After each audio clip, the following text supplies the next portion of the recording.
Getting above 300 might seem impossible to some people, but as someone that has done it twice, I'm going to be sharing with you 9 steps to get above 300.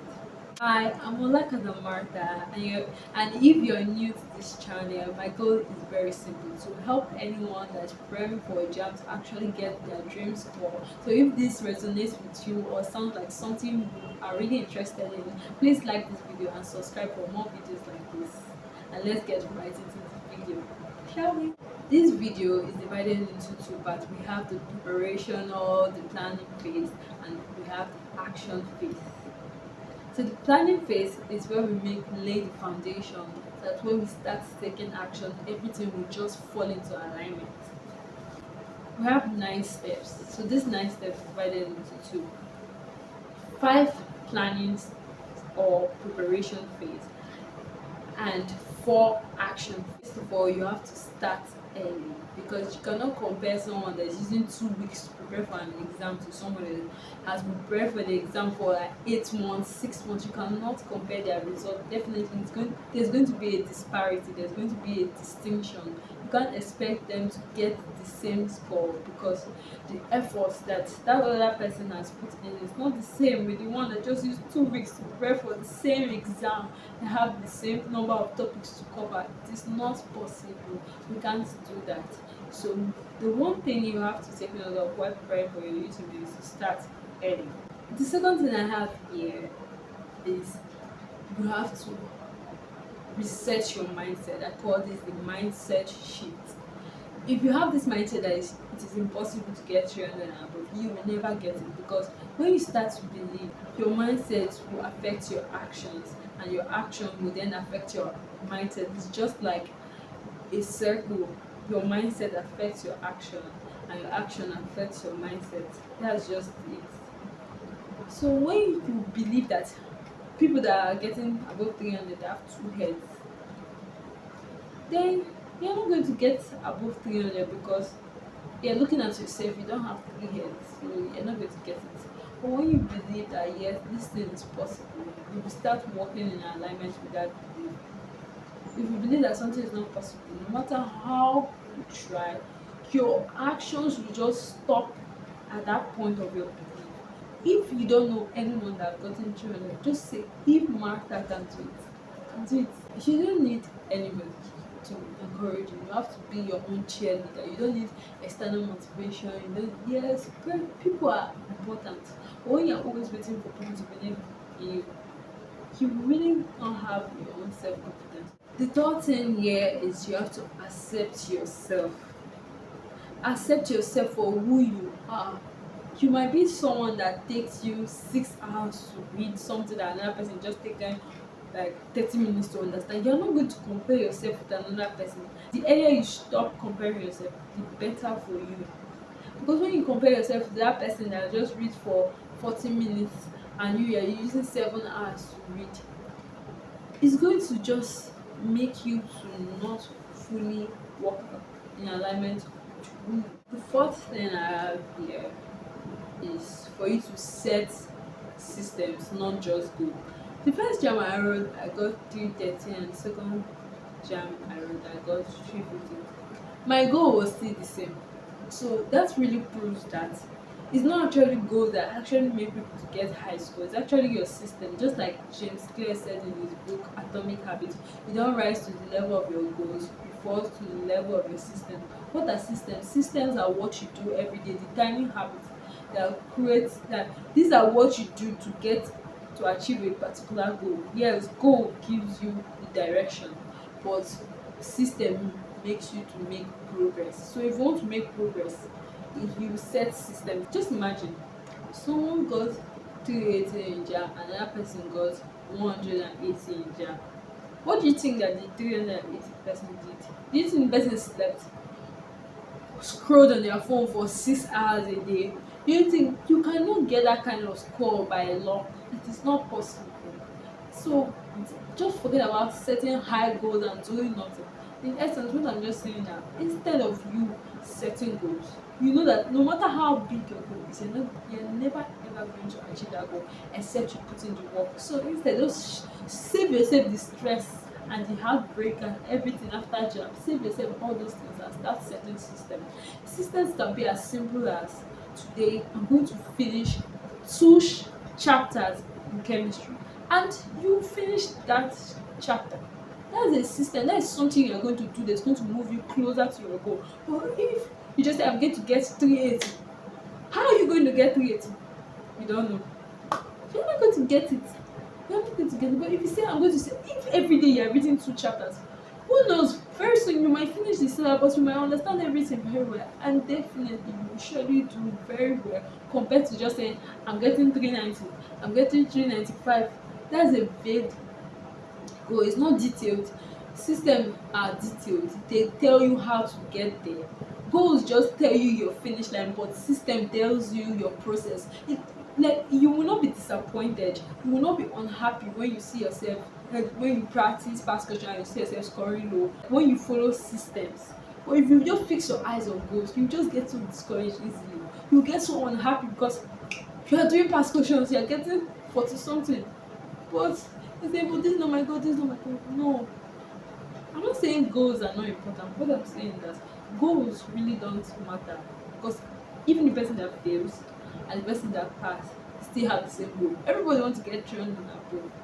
But what makes people to achieve high scores are actually their systems. Even people that don't set goals, but their systems are like that of someone that can get 300 and above. You see some people will say, I didn't really set a goal, but I actually got 300 and above. It is because of the system they practice, the system they followed and made them to get 300 and above. You don't rise to the level of your goals, you fall to the level of your system. It's what you do every single day that will compound through the results. So stop focusing on goals, focus more on what you do every day. So yes, that's all about system. The fifth thing to take note of in the preparation phase is to create a study plan. Around this video you're going to see a link to the video I created on how to create a study plan. Yeah, so that's all for it. But basically, a study plan is a guide that tells you what to read and when to read. We are done with the planning and we are done with all the preparation. We have changed our mindset, we have done everything and created a study plan. Now it's time to move to the action phase. In this action phase, I'm going to show you 4 simple steps that you can use and replicate to get that dream score. Of course, 300 and above, because we are not here for scores lower than 300. So these are the steps. The 6th way to get above 300 is to actually focus on understanding than just passing an exam. In the just concluded UTME, the candidates that registered for the exam, that's UTME, was 2 point something million, but those that even sat for the exam is 1.9 million. So you can just imagine the people that registered and the people, 1.9 million people are writing this exam, and this exam is going to determine if you'll be able to even write their post-UTME, because some university write post-UTME while some university do not. And if you don't get the cut-off mark, you're not going to even be qualified to even write that post-UTME. So you can just imagine 1.9 million people just for 2025 wrote for the exam, and you expect the exam to be simple. Definitely the exam is not going to be simple. Now let me give a scenario. In a syllabus, let's say for physics, for example, physics, let's say there are 30 something topics and the questions they are going to bring 40 questions. You cannot expect that number 1 is going to be from number 1, 2, 3, 4, 5 will be from one topic. You cannot expect it. Like, it's 30 something topics, so they might likely bring one question for one entire topic. Just imagine that, and you think that one question is going to be a simple question. There's a lot of people that are trying to enter the university, and they have to do everything possible to make sure they reduce the amount of people that want to enter the university. That's why the exam is going to be simple. And when you have that mentality that, oh God, please help me, let the exam be simple, don't be praying those prayers. It's not going to work for you. It's not going to work. God help me. The moment I understood that, that God will only bless the work of your hands. That changed a lot of things. It changed my mindset. If I'm saying it's not in the number of hours, so how are you going to quantify how you read and how well you understood? It's very simple. When you read a topic with the syllabus, of course, you're going to use past question to test yourself. Not just one past question, because that past question might be simple, or maybe you have done it before. You're going to use different past questions to test yourself for that particular topic. If you are getting 5/20, seriously, you have not understood that topic, because it is not possible that you understand the topic and you're getting 5/20. Let's say you are getting 19, let's say 19/20, 19/20, let's say 15/20 consistently.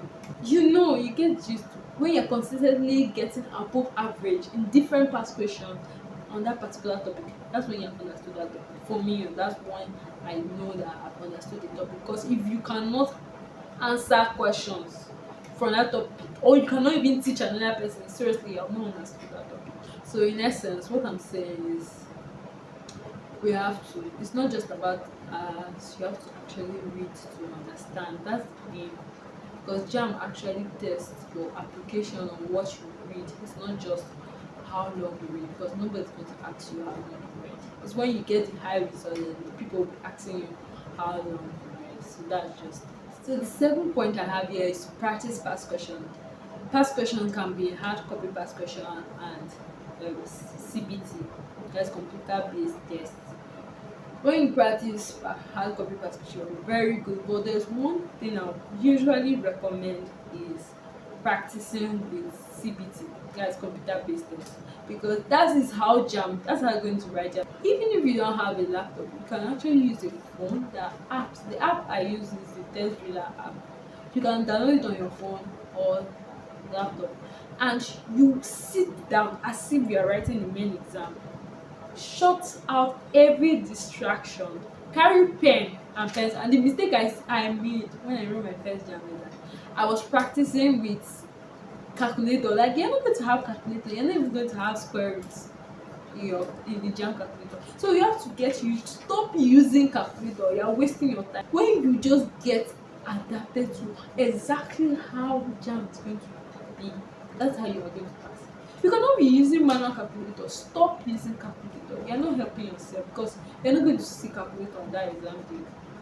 Just entirely stop it. Any calculator you want to use, let's say you are just doing your hard copy past question, use those market women calculator that does not have all those advanced functions. When I'm saying it, actually that's what I did that really helped me in physics.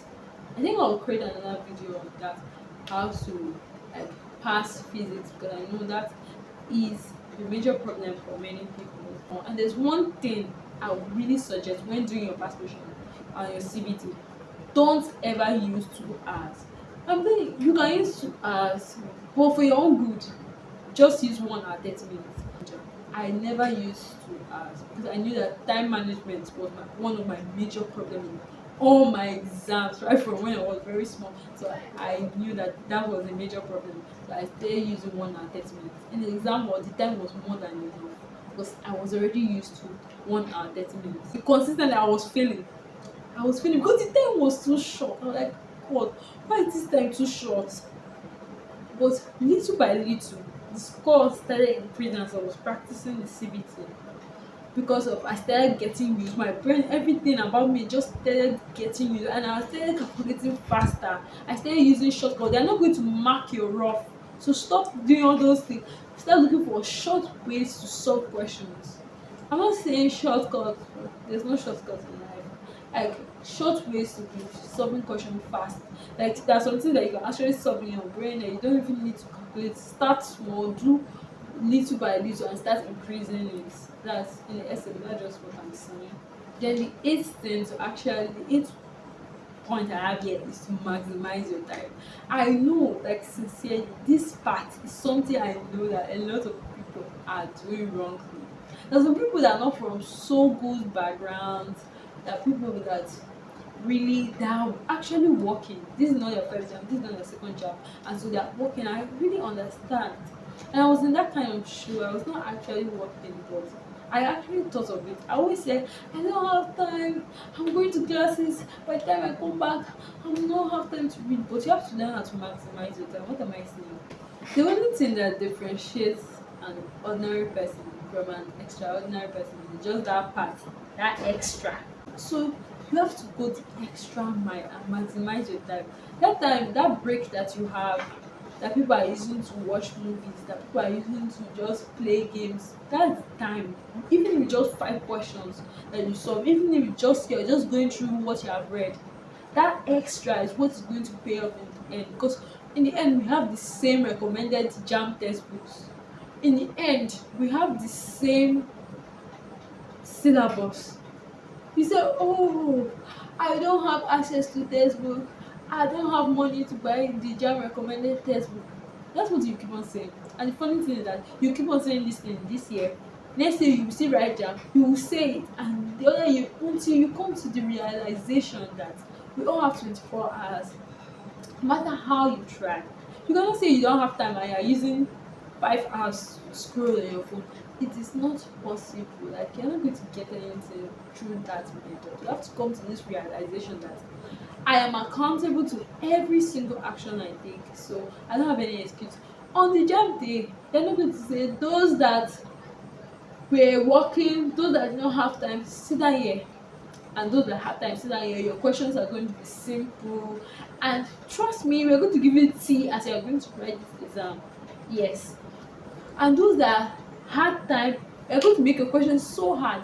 That's a lie. Like, they're not going to tell you anything like that. They don't care. Everybody's going to sit down in the same hall, write the same exam, and we're going to have different scores. The only thing that's going to differentiate you from that other person is that extra thing you did. You cannot expect somebody that got 189 to read the same way the person that got 300 and something to be reading. Like, there was something they did differently. There's a disparity, there's a difference in what they did, a distinction. And I think what I'm saying is that there's time. Instead with saying I don't have time, say I'm not making out time for this thing. When I discovered that I was scrolling on my phone, I was using my phone too much, I had to install an app that would block all the social media app at that particular time I wanted to read. Just look for what, create systems around you that there will not be any reason for you to make any excuse. No matter how busy you are, you can actually think by yourself. You know the right thing to do, just that you're just making excuses. You have to maximize your time. Nobody's going to ask you, did you have time, did you not have time? In the end, what they'll ask you is, what do you score? That being said, we're moving to the last point, and that is to reflect on your progress. So there's one thing to prepare for exam, there's one thing to set your goals and priorities and everything, and there's another thing to actually reflect on all the actions, because there were times I had to modify my timetable, there were times I had to make some little changes because I found out that this method was not actually serving me. So it's not just to make a strict study plan, it's not just to fix, oh, I'm going to read by this time.